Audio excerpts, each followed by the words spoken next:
The Algonquin chapter of the Adirondack Mountain Club, or ADK, celebrates its 75th birthday this year. Founded in 1948, the original chapter secretary, Treasurer Emily Ledoux, reported it was the enthusiasm and the persistence of Wayne Byrne and Bill Ledoux, with suggestions and advice from Mr. Borden Mills of Albany, that rounded up 34 interested persons to organize the chapter. The name Algonquin was chosen for several reasons. It brings to mind the Indian tribe who inhabited the territory 300 years ago. To certain members, it signifies the favorite mountain, and it typifies our interests rather than localizes our homes. While members still help to maintain trails, the mission of the chapter has expanded to become involved in conservation of natural resources and the education of members and public through programs and workshops.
I joined Algonquin Chapter because of Jim Bailey.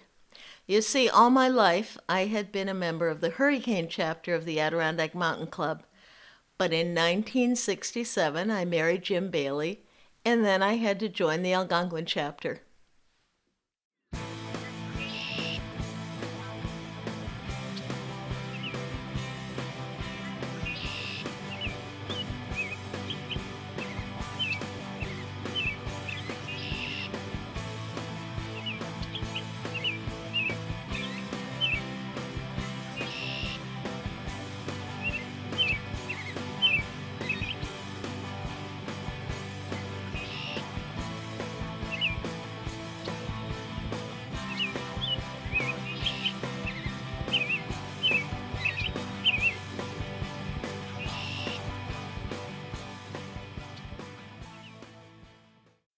About the time that I graduated from college in the mid-60s, my dad gave me a membership in the ADK.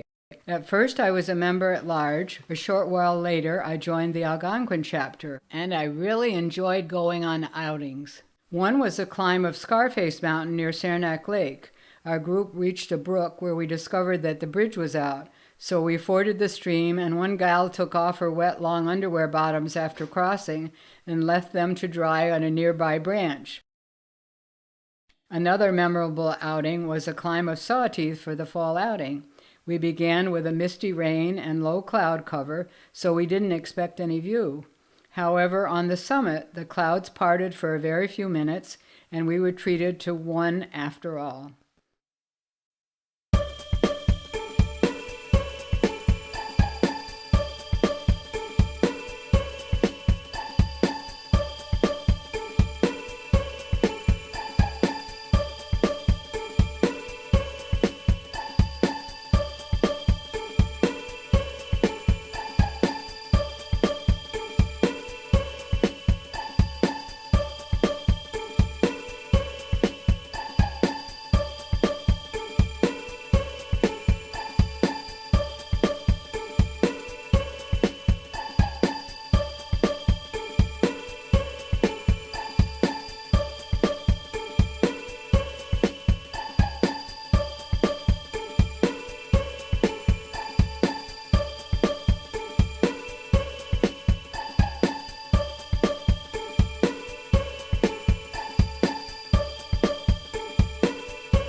There's no better way to get introduced to the local trails and the high country than to join one of our outings with an experienced leader. We go out in all seasons. We hike and paddle and bike. In winter we ski and snowshoe, and sometimes we just take a little walk around town. Recreation is one of the best ways that newcomers can learn about the beautiful natural environment of the Champlain Basin and the Adirondack Mountains. Hi, my name is Kimberly Smith. I've been leading hikes and snowshoe outings for the Adirondack Algonquin Chapter since 2016. I have led over 90 outings to date. My greatest enjoyment is teaching others about plants, birds, proper gear, and leave no trace principles. Besides educating, it is great to get people together in person and enjoy nature in all its beauty. My favorite quote by John Muir, "Into the forest I go, to lose my mind and find my soul." I admit that I haven't been on a ton of chapter outings. I need to do something about that. But the kiddo and I recently joined Ann Bailey for a chapter outing at Baxter Mountain. It was a good-sized group. Mark was there. We didn't have much of a view at either summit because of the Canadian wildfires, but there were so many stories shared that day. There were tales of climbing the 46, and a story about Anne losing her mother at Baxter one year. Great stuff. One experience I can remember, I was around 15 to 16 years old, not driving yet, and I and another person were supposed to hike into food for the members that were staying at winter camp, and the other person bailed on the outing, so I was left alone to bring the food in for the rest of the people. So my parents had to drive me to the garden, and then I hiked in by myself to winter camp. An overnight winter weekend at winter camp, and we all had such a good time there trying to sleep with the mice chattering all night. And we cooked and we went outdoors in the snow. On the way back to the JBL parking lot, it just so happened there was a great deal of snow that year, and Johns Brook was completely frozen. And Jim and I could ski almost all the way to the JBL parking lot on Johns Brook. It was really lots of fun. And one experience also was we stayed there, and my brother was there, and the recollection was that he heated the stove so much that the stovepipe turned red, and that's what the other members had remembered also. The first group outing that I went on was led by Kimberly Smith at Polka Moonshine. I believe it was the coldest morning of the winter. We had a large group and everyone was in good spirits. There were beautiful views at the summit, and unbeknownst to me, a member of our group was also a member of the Friends of Polka Moonshine, and he gave us a brief history of the tower and the mountain while we were there.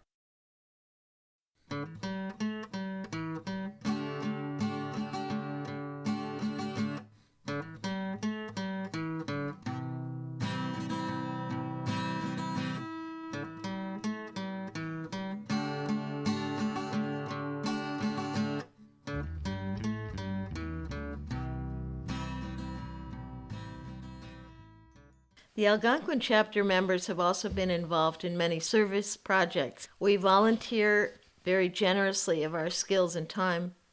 Anyone who has enjoyed the trails and activities at Pointe au Rush can thank the efforts of Wayne Byrne, Jim Dawson, and Bob and Helen Booth, who worked tirelessly to assure public ownership of that land in 1978.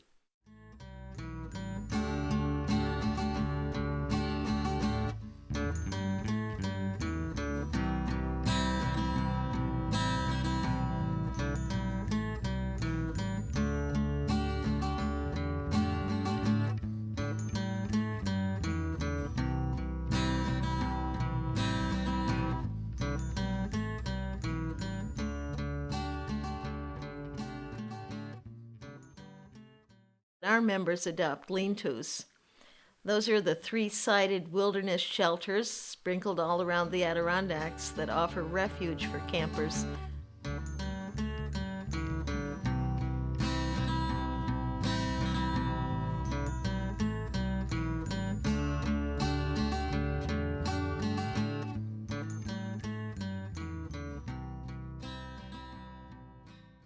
The Algonquin chapter has wonderful presentations every month at their meetings. This is one of the things that drew us into the chapter. I can't lie, I'm a little partial to the presentation I made earlier this year, but everyone that we have seen has always been excellent, and you leave the meeting feeling like you learned something new.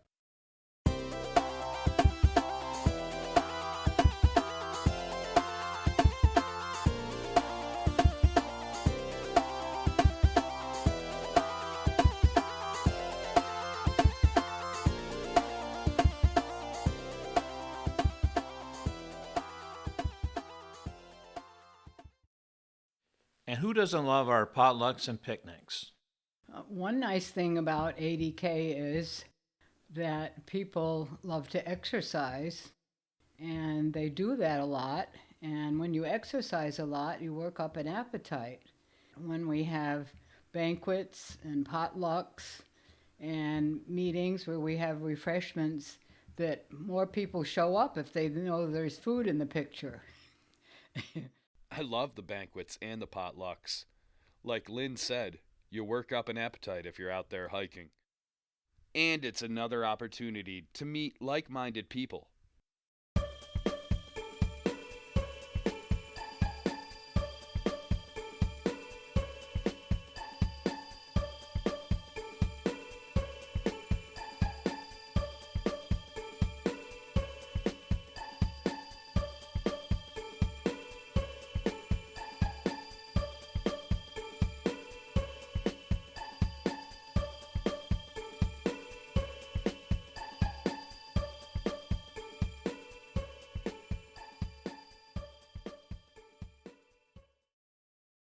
I think if we explore some new avenues, the future looks bright for the Algonquin chapter of the Adirondack Mountain Club. Here's to 75 more. I'm so glad that I grew up in the Adirondacks, and I will close with a quote from John Muir. Climb the mountains and get their good tidings.